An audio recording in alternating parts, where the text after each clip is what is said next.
So let's say this question. The question say A. With the help of the suitable example, explain the term static, limiting friction, and kinetic friction. Right. So that the static friction is self-adjusting force. Also plot the graph showing the variation between the applied force and the friction force F. B. There are few forces acting on a point, like at a point P, produced by the strings as given, which is the rest, like which is at rest. Find all the forces F1 and F2, right? So the key concept is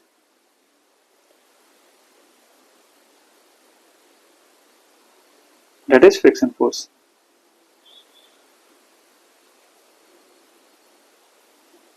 We know अगर हमारे पास कोई part like body friction surface पे ऐसे रखा हो, like rough surface पे ऐसे रखा हुआ हो, तो इस पे क्या लगता है? फ्रिक्शन फोर्स लगता है, राइट? तो लेट से हमारे पास जो सरफेस है उसका स्टैटिक लाइक म्यू एस की जो फ्रिक्शन कोफिशिएंट ऑफ फ्रिक्शन की वैल्यू दे रखी है, that is mu S and mu के दे रखी है, राइट? जहाँ पे म्यू एस क्या होता है? हमारा स्टैटिक फ्रिक्शन की वैल्यू होती है, और भी से like coefficient of static friction.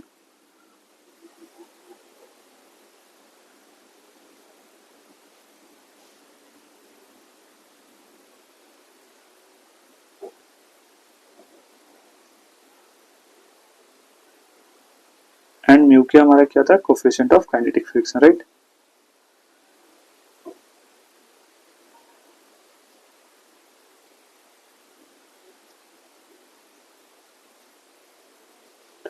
Mu S कब रहता है? लगता है जब बॉडी रेस्ट पे होती है तब, एंड म्यू के लगता है जब बॉडी मूव करने लगती है तब, राइट? लेट्स से हम इस पे फोर्स एफ लगा रहे हैं, राइट? तो फोर्स एफ लगाने से क्या होगा? ये बॉडी टेंड्स करेगा, ये चाहेगा मूव करना, राइट? बट फ्रिक्शन फोर्स इससे लाइक बैकवर्ड डायरेक्शन में लगेगा, लाइक पीछे की ओर लगेगा, यानी फोर्स के अपोजिट डायरेक्शन में लगेगा, एंड इसकी वैल्यू क्या हो जाएगी? That is mu s into n के इक्वल होगी, राइट?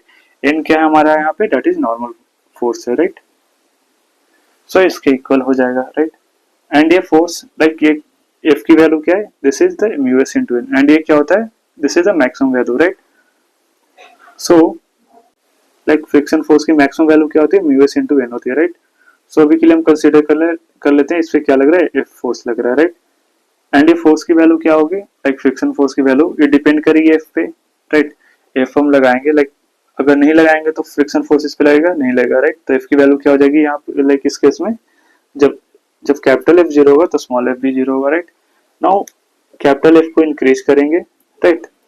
सो लेट्स से इसे इंक्रीज करना शुरू किए, तो यहाँ पे फ्रिक्शन फोर्स की वैल्यू भी क्या होगी? इंक्रीज करना शुरू कर जाएगी, right? But at a certain time, कुछ समय के बाद क्या होगा कि जो फोर्स की वैल्यू है, जो कैपिटल एफ की वैल्यू है, ये सफिशिएंट हो जाएगी कि इस बॉडी को मूव करा सके, राइट? तो उस केस में जो मैक्सिमम फ्रिक्शन फोर्स लगेगा that is equal to mu s into n के इक्वल लगेगा, राइट? नाउ अगर हम इससे ज्यादा फोर्स लगाते हैं तो क्या लाइक ये बॉडी क्या करेगी? मूव करना शुरू करेगी। तो उस समय पे जो फोर्स लगेगा दैट इज जब ये मूव करना शुरू कर देगा तो उस समय जो फोर्स लगेगा that is equal to mu k into n के इक्वल लगेगा, राइट? क्योंकि अब मूव करने लग गया तो काइनेटिक फ्रिक्शन इस पे एक्ट कर रहा है, राइट? तो यहाँ पे जो फोर्स लगेगा that is equal to mu k into n के इक्वल लगेगा, right? Now let's see the graph कैसे ये चेंज करता है। सो ये हमारा क्या हो गया?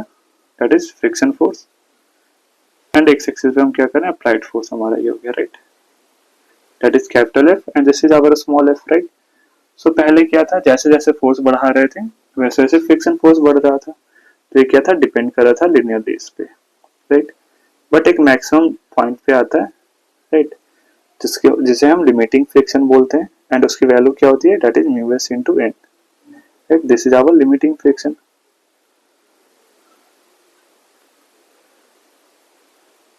Limiting friction is nothing but the maximum value of the static friction, right? And उसके बाद क्या होता है? एंड इसकी value mu s into n होती है, राइट? एंड उसके बाद ये मूव करना शुरू करेगा तो फिर काइनेटिक फ्रिक्शन लगना शुरू करेगा, राइट? तो ये डिक्रीज करता है एंड देन ऐसे ये कांस्टेंट हो जाता है, राइट? अब कितना भी फोर्स लगे हमेशा जो फोर्स लगेगी इस पे that is mu k into n के इक्वल ही लगेगा फ्रिक्शन की वजह से, right? And we know mu s क्या होता है? That is greater than mu k होता है, राइट? तो जिसकी वजह से फोर्स क्या होता है, थोड़ी सी कम होती है, राइट। बहुत ज्यादा नहीं होता है छोटा, बहुत ज्यादा बड़ा भी नहीं होता है म्यूएस, बस लाइटली थोड़ा सा डिफरेंस होता है, ठीक। तो ये हमारा ऐसा होता है, right. We know limiting friction क्या है। Limiting friction is nothing but the maximum. So this is the maximum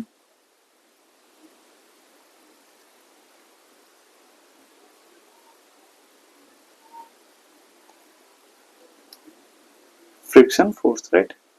Or we say static friction force,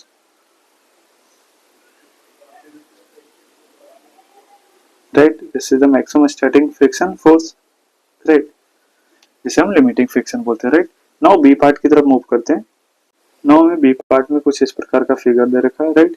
and क्या रखा है कि ये जो पी पॉइंट पे जो नेट फोर्स है वो क्या है, लाइक जीरो है, राइट। और भी राइट इट है, जो ये जो है ये वायर है एंड ये सारे क्या इक्विलिब्रियम पे है, राइट, फोर्सेस। सो जो फोर्स लग रहे हैं लाइक पी पॉइंट पे वो लग रहे हैं दैट इज इक्वल 1 न्यूटन ऐसे लग रहा है, राइट। जो कि नॉर्मल से 45 डिग्री बना रहे हैं, राइट। ये 45 है तो ये भी 45 हो जाएगा, राइट। सो लाइक फिगर में ही देख लेते हैं। सो ये लाइक 1 न्यूटन ऐसे लग रहा है, 2 न्यूटन यहाँ से, F3 एंड F1 लग रहा है, राइट। तो हमें F1 एंड F2 की वैल्यू निकालनी है, राइट। ये क्या है हमारा F2 है, राइट। सो जो 1 न्यूटन का कंपोनेंट इधर आ जाएगा that is equal to 1 cos 45,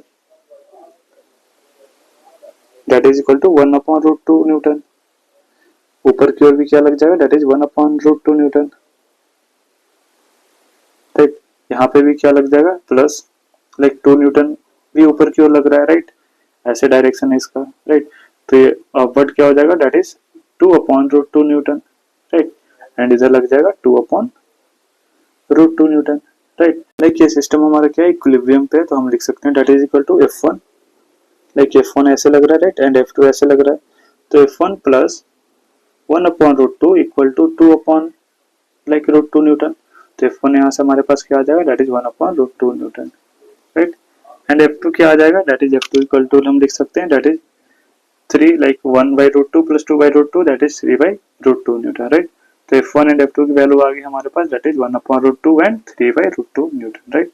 So the our final answer is that is F1 equal to 1 upon root 2 and F2 equal to 3 by root 2 Newton, right? So this is our final answer. Hope you understood it well. All the best.